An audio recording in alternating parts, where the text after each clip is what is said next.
Hey, nouveau jour, nouvelle vidéo. Aujourd'hui, guimauve de Saint-Valentin. Allez, on commence tout de suite la recette et avant toute chose, on va commencer par faire tremper nos feuilles de gélatine dans l'eau froide. Donc on les laisse tremper un petit 10 minutes. Pendant ce temps, on va venir verser notre sucre dans la casserole pour en faire un sirop qui va arriver à une température de 118 degrés. On y rajoute l'eau ainsi que le sirop de glucose. Ici, j'en ai pas, donc j'utilise du sirop de maïs. On mélange très légèrement notre préparation et on va ensuite le mettre à feu doux sur notre plaque de cuisson. Et on surveille la température à l'aide d'un thermomètre.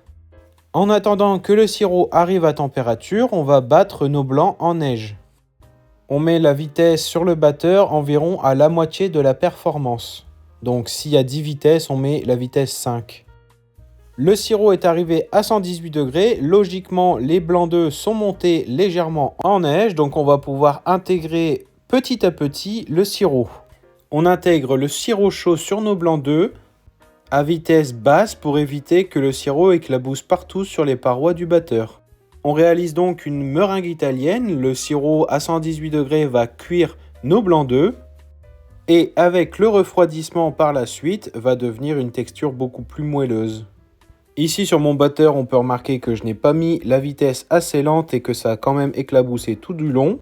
Mais une fois le sirop totalement intégré, on va pouvoir pousser le batteur à la vitesse maximum. Ce qui va avoir pour effet d'ajouter de l'air et de refroidir la préparation. En attendant le refroidissement, on va essorer notre gélatine. On fait en sorte qu'il reste le moins d'eau possible pour ne pas réintégrer de l'hydratation dans notre préparation. On met tout ça dans un petit cul de poule. Et on va faire fondre au micro-ondes. Alors entre 15 et 20 secondes, il y en a assez. On obtient donc notre gélatine totalement fondue qu'on va pouvoir venir intégrer à notre batteur une fois que la cuve est refroidie. On peut voir ici que la texture de notre préparation a déjà changé. Elle est beaucoup plus compacte et moins mousseuse. Ça veut dire que ça a bien refroidi. On va pouvoir y intégrer la gélatine. On n'oublie pas de baisser la vitesse de notre batteur et on y met d'un coup toute la gélatine fondue. On va y rajouter également la purée de fraises réduite. Pour 160 g de fraises congelées que j'ai tamisées bien sûr pour enlever les graines, ça m'a donné environ 60 g de purée de fraises réduite après 10-15 minutes de réduction sur la plaque de cuisson. Donc on ajoute toute la purée de fraises. Je vais rajouter aussi un petit peps de colorant rouge. C'est pas obligatoire, on peut le laisser au naturel comme c'est déjà.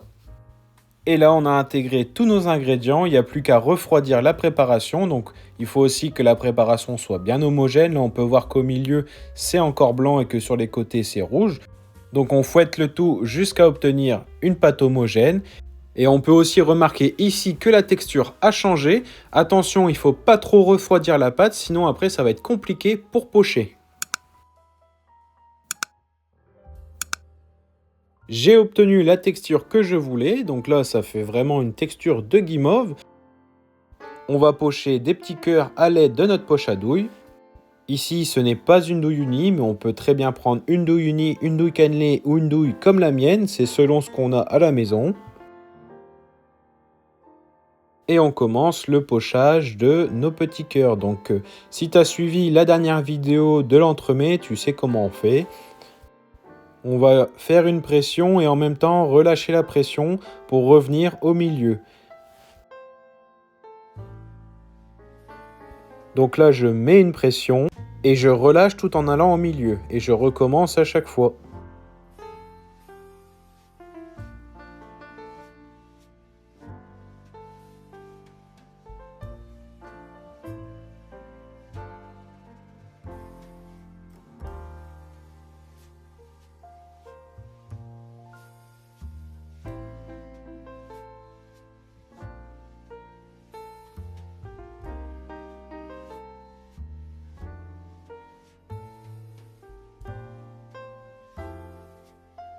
On obtient donc une belle plaque de guimauve en forme de cœur et moi je me suis amusé à côté à faire des espèces de petites sucettes.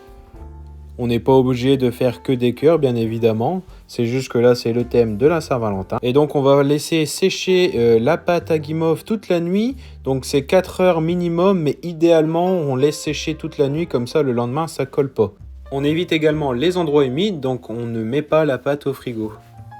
Ici, on se retrouve le lendemain matin et je te montre avec mes mains que la pâte, elle colle plus du tout. Donc, ce qu'on va faire ici, c'est qu'on va prendre un mélange de 50-50, donc 50% de fécule de maïs et 50% de sucre glace. Fécule de maïs, entre parenthèses, c'est de la maïzena. On mélange les deux préparations, bien sûr, et on va venir y plonger nos cœurs dedans pour éviter que ça colle. La partie du dessus ne colle plus, mais la partie du dessous colle quant à elle. Donc on fait ça pour éviter que toutes les guimauves collent entre elles. On mélange le tout, donc malheureusement on n'aura plus la couleur aussi pétante que tout à l'heure. Et à l'aide d'un tamis, on vient venir y déposer tous nos cœurs à l'intérieur et on va enlever le surplus de mélange fécule de maïs et sucre glace. Et voilà, c'était aussi simple que ça. Donc on obtient quand même beaucoup de guimauve. Et pour l'entreposage, moi je te conseille de le mettre dans une boîte hermétique et ça peut durer quand même un mois facile si c'est bien hermétique. Mais entre nous, je pense que tu auras tout mangé avant. Merci d'avoir regardé cette vidéo jusqu'à la fin. N'hésite pas à liker, à commenter et à t'abonner si ce n'est pas déjà fait. Moi, je te laisse avec la petite histoire si ça t'intéresse. Et nous, on se dit à la prochaine. La guimauve est à l'origine une plante médicinale. Elle vient de la racine de guimauve officinale utilisée dès l'Antiquité par les Égyptiens, les Grecs et les Romains. On extrayait de sa racine une substance épaisse et mucilagineuse que l'on mélangeait avec du miel pour apaiser les maux de gorge, les irritations et les problèmes digestifs. C'était donc un remède, pas une confiserie. Au 19e siècle, les confiseurs français ont commencé à fouetter cet extrait avec du sucre et du blanc d'œuf pour en faire une pâte légère et mousseuse. Puis, avec l'industrialisation, la racine a été remplacée par de la gélatine, du sucre et parfois du sirop de glucose. La guimauve moderne était née, plus stable, plus aérienne et surtout beaucoup plus gourmande.